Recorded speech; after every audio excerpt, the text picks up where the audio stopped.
So when we migrate to a new country, it's important that we ask ourselves the following questions. How is the weather? Is it too hot or too cold, or it's enjoyable? Are the people racist, or they are very welcoming to Indian immigrants? How good is the job market? How easy or difficult it is to get the first job? How is their work culture there? Job benefits? Salary wise, how good the country is? What are the average packages? Quality of life of an average person, and what kind of apartment a person can afford with an average salary package? What car they can afford with an average package? What kind of saving in terms of INR we are talking about? How is the medical and schooling facility? How large is the Indian community? Now, if you aren't interested in this topic,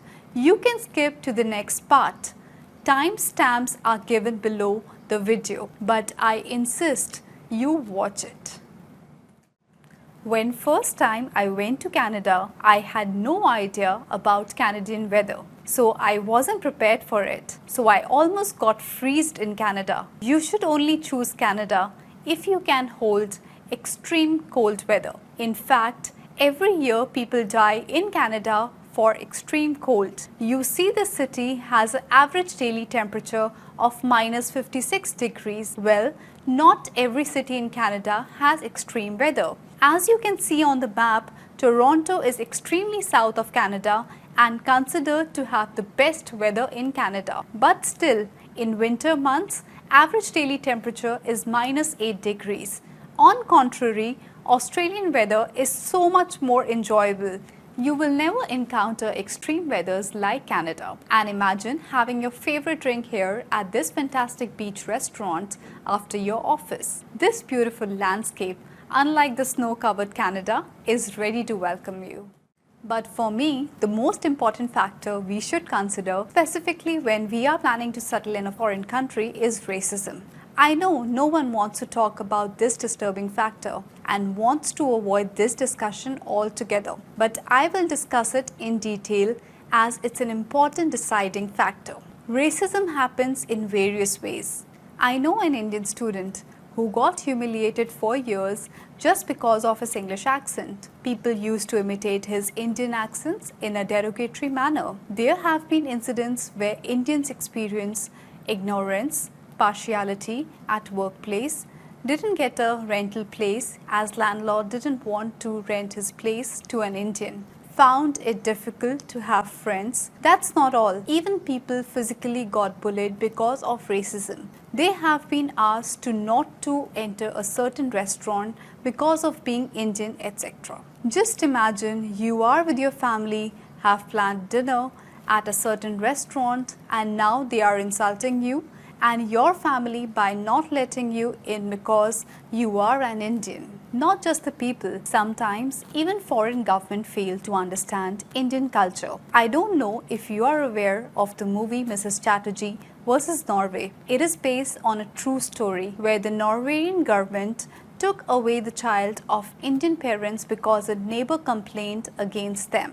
I'm not trying to scare you here, but I'm telling you facts which thousands of Indians faced abroad, and they are ashamed to share these stories. They will post nice pictures on FB to remind people they are living in beautiful world country and will never share such stories. But good news is both Canada and Australia, as far racism is concerned, is good. But if you ask my personal opinion, I will recommend you Australia, because in recent past it has been observed due to too many Indians in certain industries. For example, IT, local Canadians are experiencing job loss. So they aren't very welcoming towards Indians.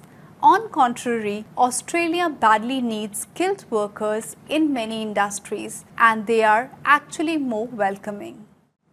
But racism can't only be the deciding factor when you are planning to settle abroad. The next most important factor is the ease of getting first job once you land in a foreign country. You know, one of my friend's husband, Mr. Ramesh Patil, got a Canadian PR couple of years back. He was about 28 at that time. He was working in TCS Chennai and was waiting for the company to send him abroad. When that didn't happen, even after 5 years, he decided to go for Canada's Express Entry program. When they both, he and his wife, reached Canada, they only had enough savings for 3 months. It was January 2019. The entire city was snow covered.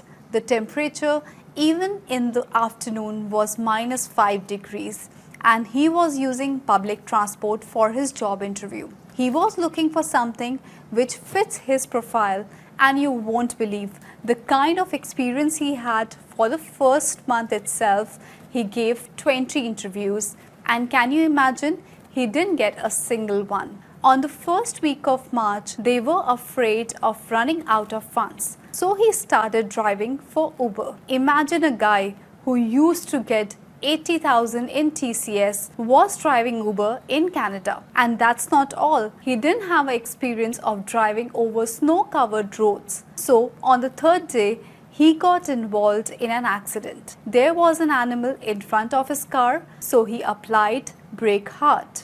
The car started skidding and hit a lamp post. Fortunately, he didn't have a passenger and he was unharmed. But the car owner decided to not take chance with him, and he was unemployed again. It took him another 2 weeks to get another minimum wages job.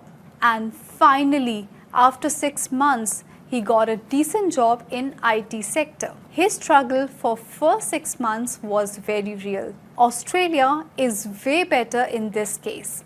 But still, I don't take chances with my clients. Every client I send abroad, I make sure he or she gets a decent job as soon as possible. As soon as means the very next week. But what I admire most about Australia is the work culture. Here you have a good work-life balance. In most cases, you will be done by 5 p.m. This means you have the entire evening to enjoy the beautiful city, and job benefits are similar to Canada.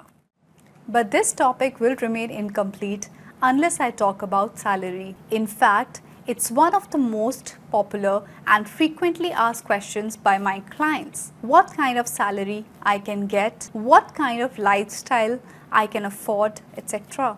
And if you have a similar question in your mind, this is for you. Salary packages are way higher in Australia in comparison to Canada. For example, 150k package is considered very high and almost impossible package for even people with 10 to 15 years of experience holding key positions in companies in Canada. But that's an average package in Australia for experienced people with a degree. Even the minimum wages are so high in Australia that the lower middle class in Australia live the same quality lifestyle as the upper middle class in Canada. The difference is so huge. Average cost of living in Australia is 1 lakh, and average savings of an average Indian is 57 lakhs in a single year.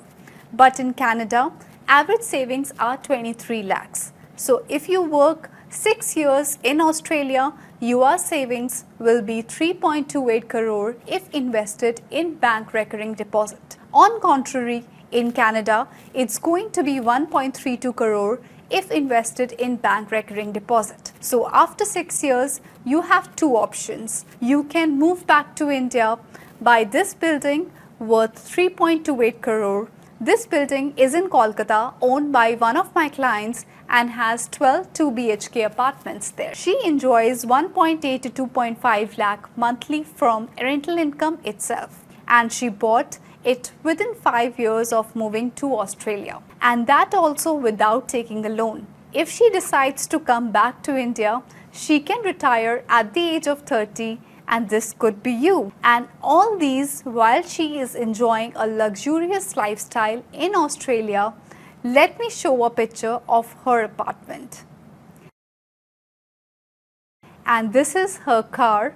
Of course, all these are rental, but now let me show you how the average Indian houses in Canada.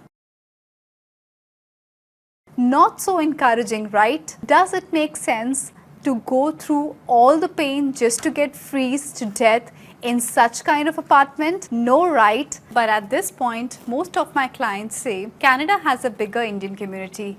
If someone is going abroad for the first time, Canada will make them feel home. Well, I agree. Even though Australia has good Indian communities, in fact, when I send my clients abroad, I also arrange accommodation in Indian community for them. Not just that, I introduce them to all important people so they don't feel alone abroad. If you have the right person guiding you, getting Australian PR is not a big thing. It's just a matter of a month, if not week. Even slightly interested, I have a suggestion for you. There is a link below the video. Using the link, you can contact me through WhatsApp and let me check your profile. I can guarantee you I won't charge a penny for that, and for free of cost I will check your profile to figure out if you are eligible for Australian PR or not. Thereafter, you will have two options. For free of cost, I will guide you so you can apply yourself to get Australian PR, or you can invest in my exclusive PR package.